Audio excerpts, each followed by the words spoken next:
Hi friends, क्या आपको पता है कि आप जब व्हाट्सएप पे मैसेज करते हो और इंस्टाग्राम पे जब स्टोरी लगाते हो एंड यूट्यूब पे जब कुछ सर्च करते हो तो उसके बाद आपका ये पूरा डाटा कहाँ जाता है? क्या आपका photo and personal detail safe है या फिर कोई और ही यूज कर रहा है? और आज के इस वीडियो में मैं आपको बताऊंगा डाटा प्राइवेसी, आपका डाटा कहाँ जाता है और आपको क्या करना चाहिए सेफ रहने के लिए। सबसे पहले आप एक बात समझ लीजिए, डाटा इक्वल टू गोल्ड, मतलब डाटा आज के समय में एकदम सोना बन चुका है। जैसे पुराने टाइम में लोगों के लिए सोना एक धन था, वैसे ही आज की कंपनीज के लिए डाटा एक एसेट है। जैसे आप समझिए नेटफ्लिक्स तुम्हें ये रेकमेंड करता है कि आपको क्या देखना चाहिए। वो क्यों ऐसा करता है? क्योंकि वो आपका पूरा डाटा एनालिसिस कर लिया है, वॉच टाइम देख लिया है, आपको क्या पसंद है, आपके पसंद के पैटर्न पर वो सारी चीजें एनालिसिस करने के बाद आपको वो रिकमेंड करता है जो आपको ज्यादा पसंद होता है एंड आप जिस पे ज्यादा टाइम स्पेंड करते हैं। देखिए, डाटा सेव का मतलब है कि तुम्हारा डाटा तुम्हारे कंट्रोल में हो, बिना तुम्हारी परमिशन के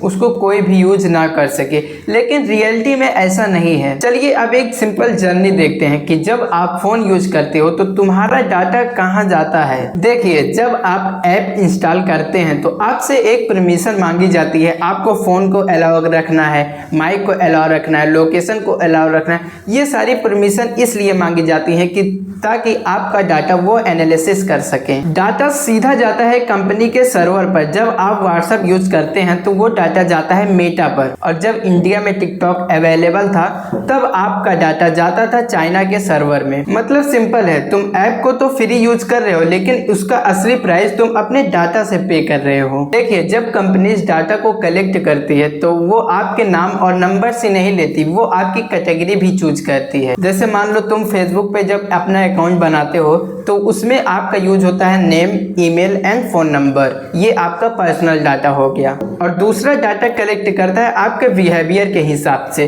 मतलब तुम क्या देखते हो, क्या लाइक करते हो एंड किस वीडियो पे तुम कमेंट करते हो, ये सारी चीजें ट्रैक करता है। उसके बाद आप मान लीजिए जैसे गाना को ज्यादा देखते हैं, आप ज्यादा गाना सुनते हैं, तब आपके वो पेज पर सिर्फ गाने का ही वीडियोस दिखाई देगा, गाने का ही पोस्ट दिखाई देगा। और तीसरा है लोकेशन डाटा, मतलब तुम कहाँ गए, कहाँ पे तुमने मैप पे चेक इन किया, ये सारी चीजें आपका ट्रैक करता है। और चौथा है सेंसिटिव डाटा, मतलब इसमें आपका pan number and Aadhaar card number और यहाँ तक बैंक डिटेल भी ले लेता है। अगर ये लीक हो गया तो आपके साथ फ्रॉड इजीली हो सकता है। तो समझ लीजिए, आपके एक छोटी सी सिंगल क्लिक की वजह से कंपनीज आपका एक डिजिटल पर्सनालिटी ही बिल्ड कर देती है। इससे बहुत सी सारे रिस्क हैं। जैसे मान लीजिए आपका pan card, Aadhaar card and bank account number अगर किसी गलत आदमी के हाथ लग गया तो आपके नाम पे लोन भी हो सकता है एंड वो एकदम नेचुरली कॉल करेगा आपके नाम पे लोन, ऐसा वैसा करके आपके साथ बहुत बड़ा फ्रॉड कर सकता है। तो समझ लीजिए रिस्क बहुत बड़ा है, इसलिए डाटा प्राइवेसी बहुत ही ज्यादा इंपॉर्टेंट है। अब इंडिया की बात करें तो डिजिटल डाटा प्रोटेक्शन एक्ट 2023 के तहत अब ये नया रूल आया है कि बिना आपके परमिशन अलाउ किए कोई भी कंपनी आपकी डाटा को कलेक्ट नहीं कर सकती है। एंड इंटरनेशनल लेवल पे GDPR बहुत ही ज्यादा स्ट्रिक्ट है एंड CCPA कंज्यूमर राइट्स को प्रोटेक्ट करता है। अब बात करते हैं कि आपको अपना डाटा सेफ रखने के लिए क्या क्या करना चाहिए जिससे आप और आपका डाटा दोनों ही एकदम सेफ रहें। सबसे पहले आप अपने ऐप की परमिशन को चेक करो, आपने क्या परमिशन अलाउ किया है। जो जरूरी है सिर्फ वही परमिशन को अलाउ करो। एंड सेकेंड नंबर पे है 2 फैक्टर ऑथेंटिकेशन। अपने सोशल मीडिया पे इसको जरूर इनेबल कर दो, इससे आपका सोशल मीडिया और आप दोनों भी सेफ रहोगे। और सबसे इंपॉर्टेंट बात, ऐप को और अपने सॉफ्टवेयर को हर टाइम अपडेट करो। इसको अगर आप इग्नोर करोगे तो जो नया पॉलिसी आई है वो आपके सॉफ्टवेयर में अलाउ नहीं होगी। तो दोस्तों, आज के इस डिजिटल जमाने में एक बात तो याद रख लो कि अगर प्रोडक्ट फ्री है तो प्रोडक्ट सिर्फ तुम ही हो। आज के जमाने में तुम्हारा डाटा ही तुम्हारा पैसा है, जो कंपनी के लिए एक बिजनेस बन चुका है।